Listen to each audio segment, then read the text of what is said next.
जानता है, हम सबके अंदर का विचार जानता है। हालेलुया। उठना बैठना चलना से साफ सुथरा रहना पड़ेगा, वचन से साफ सुथरा रहना पड़ेगा, कर्मों से साफ सुथरा रहना पड़ेगा। इस शरीर की सफाई कोई मायने नहीं रखता। हालेलुया।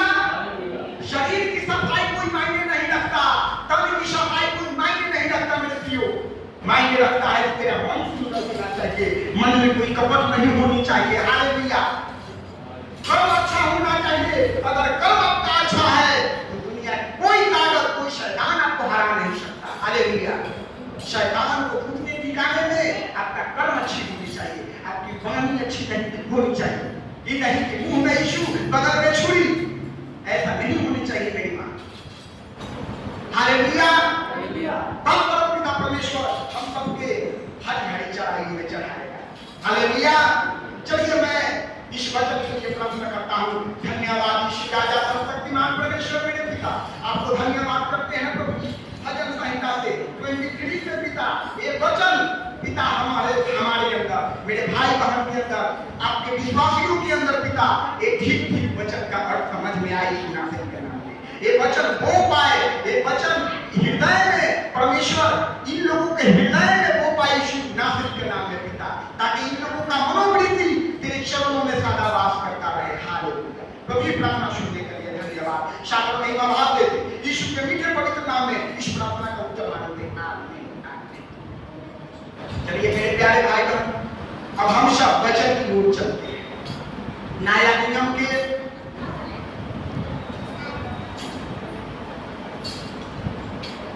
तीतुस निकल गया सभी को। तीतुस तीसरा अध्याय मसीही चाल चलन क्या है। हम लोग 1 से 11 वचन को हम सब प्रभु के अनुराग में जानेंगे, समझेंगे। मिल गया कि कितने लोगों को नहीं मिला? नहीं मिला। आप नया नियम के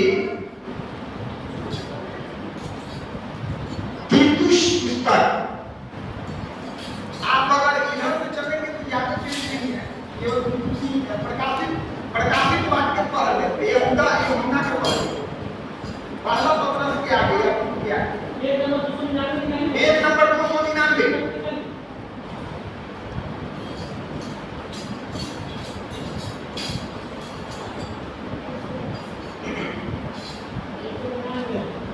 निकल गया, शब्दों को मिल गया।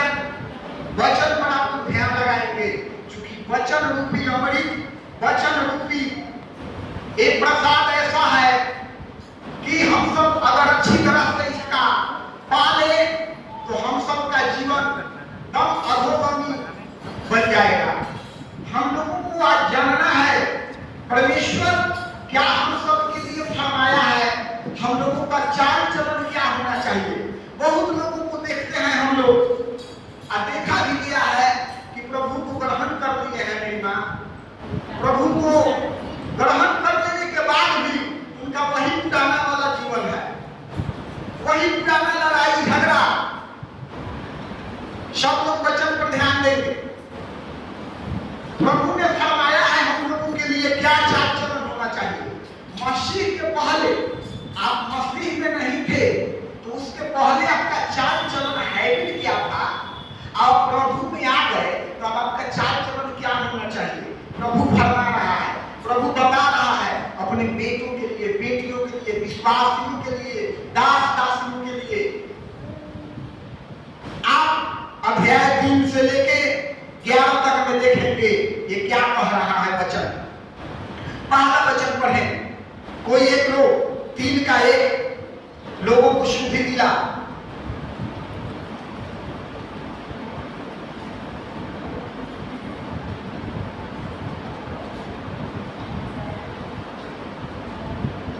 पढ़िए 10 को पढ़िए।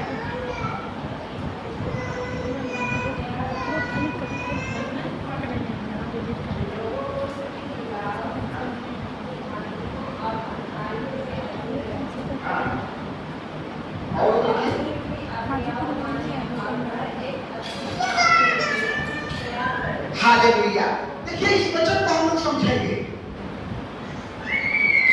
लोगों की शुद्धि दिला, लोगों को याद दिला। परमपिता परमेश्वर हम सब के लिए क्या है कि क्या चाल चलन फरमाया है। हालेलुया। लोगों को शुद्धि दिला कि हाकिमों और अधिकारियों की अधीन रहे। हाकिम, हम सबका हाकिम कौन है? परमपिता परमेश्वर का एकलौता पुत्र यीशु। आप सबका अधिकारी कौन है? जो परमपिता परमेश्वर का वचन सुनाते हैं, पैकेज प्रभु का दास। तो यहां प्रभु का है, लोगों को तुम याद दिलाओ कि ये हाकिमों और अधिकारियों के अधीन रहे। अधीन मतलब एक दूसरे के कहा अनुसार चले, एक दूसरे के फाउंडेशन में चले। हालेलुया। चूंकि जब गलीलिया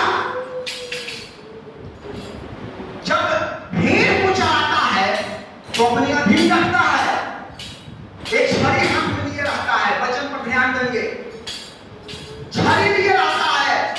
अगर चला रहा होता मेड़ पर और बगल में अगर जीभ लपकाना चाहता है, मुंह लपकाना चाहता है, घर का हम नोच कर खा ले, तो गलीलिया डांटता है, अर्थात नहीं मानने पर छड़ी भी चलाता है। कितने लोगों ने देखा है भेड़ को? कितने लोगों ने देखा?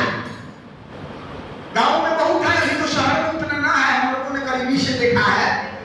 झुंड के झुंड भेड़ आता है, एक लाठी गलीलिया ऐसे पकड़े रहेगा, हाँकते रहेगा ताकि दूसरे के आर पार में न चल जाए। इसी कारण परमपिता परमेश्वर हम सब की चाल चलन के प्रति उन्होंने क्या फरमाया है कि लोगों को शुद्धि दिला कि हाकिमों और अधिकारियों के क्या रहे, अधीन रहे, एक दूसरे के फाउंडेशन में रहे, एक दूसरे के कहला रहल में रहे। हालेलुया। वो हाकिम परमपिता परमेश्वर का एकलौता पुत्र, वो डॉक्टरों का डॉक्टर है, राजाओं को राजा है, अधिकारियों का अधिकारी है, सर्वोच्च, और अधिकारियों के अधीन रहे। वचन सुनाने वाले परमपिता परमेश्वर की ओर से नियुक्त किए गए दास